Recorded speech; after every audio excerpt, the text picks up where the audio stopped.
So, good afternoon, everybody. This is Arindam Bag, and welcome to my YouTube channel. In our last presentation, I described the story of Cadmus in Europa and the establishment of Thebes, not Thebes, Thebes, the city. And today I am going to discuss about the story of Actium and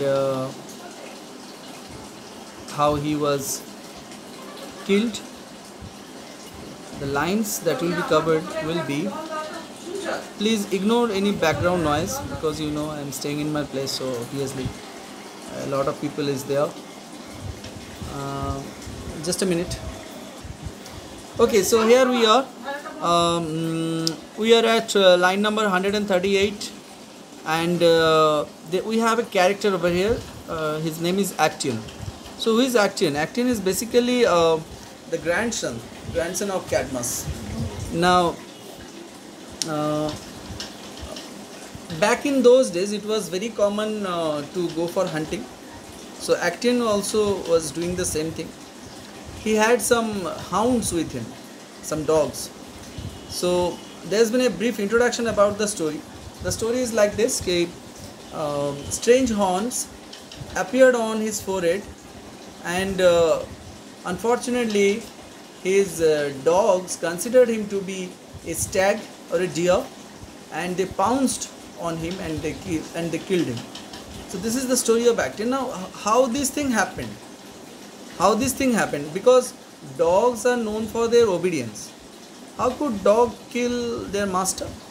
So this is the story we are having here. Actium went for hunting with his dogs, hunting dogs, and some peoples were with him, and they were looking for many creatures to kill, looking for their hunt, and he had some companion with him, and there suddenly it happens that there was a time when he was completely alone, and there was a valley which is named as this one, Gargafi. It's a dense pine forest with sharp cypresses, which is sacred to Diana. Who is Diana? Diana is the queen moon, and why it has been sacred to Diana? Because it has been believed there is a stream or there is a fountain like that, and on the clear water of that fountain, Diana and her associates went to bath, or they spent their time over there.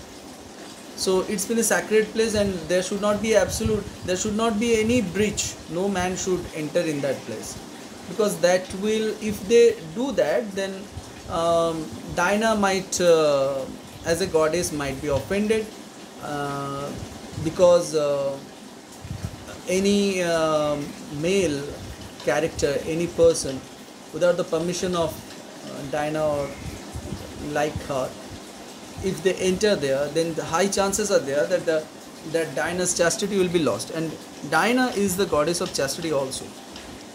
So they were all virgin, and because of this, the effect of virginity or the requirement of virginity is so important that it means no male is allowed to see them naked or like that. They were actually bathing there, and suddenly Actium somehow reached at that place, and he saw Diana naked. So I told you earlier that Diana is surrounded by her associates, nymphs and fairies. So their primary objective is to protect the chastity of Diana. The moment it has been clear that Actium is present and Diana is naked in front of him, the fairies tried to cover her. Okay, and immediately Diana was offended, and it was the responsibility, or it was the deed of Diana she was very much angry with this, and out of this anger she converted or transformed Actaeon into a stag. And Actaeon first didn't realize this one, that something is happening. He was afraid, he was running away, and due to this process at this time his body was converted into a deer, and he had strange horns on his head. And when he came back from that forest, going back to his place, at that point his hunting dogs, they found him. The dogs didn't realize that it is their master Actaeon, so the hounds persuaded him and they pounced on him. There are names of the dogs we have here, we don't need that details here, but he was persuaded, and the hounds eventually got him. He tried to command his hunting dogs, that it is your master, don't kill me, like that, but unfortunately the dog was unable to identify the stag as their master, because his voice was also totally changed. He was completely transformed into a stag, and meanwhile the dogs pounced on him and they killed him. So he was mutilated, his body was mutilated by his own dear dogs. So this is the story of Actaeon in book 3. We have it here, a bit of summary I described.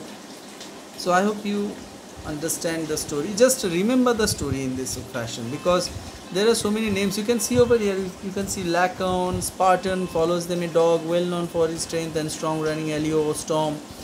These are the names of the dogs. If you are interested, you can remember, you can remember, or you can read that, no issues about that. But the point is, there are so many names, you don't need those names. It is just for the poetry, to create intensity and to give details of the incident and nothing else. So this is the story of Actaeon. Actaeon is basically, in one liner, Actaeon is a hunter who transformed, or who was himself hunted. There is a famous line, in a movie, there is a song, Shikar khud yahan shikar ban gaya. The person who went for hunting himself was hunted by his own dogs. So that's the story you are having here. And who is responsible for this? Queen Moon Dinah. The reference of Dinah you can find in John Keats' Ode to Nightingale also. If you want to check that who is Dinah, then you will find that Dinah is the Queen Moon. She is the goddess of she is the goddess of moon, and she is often considered to be a virgin, and obviously she is also been considered to be the goddess of chastity also. So that's why she was very much angry with this, that someone broke the protocol, or someone broke the barrier and entered into her personal space. That's why it was her responsibility. She made Actaeon, or converted or transformed Actaeon as a stag. So that will be all for today. Thank you for watching my YouTube channel, YouTube video. I hope you like this one, and please like, share and subscribe my channel and help my channel to grow. Thank you again.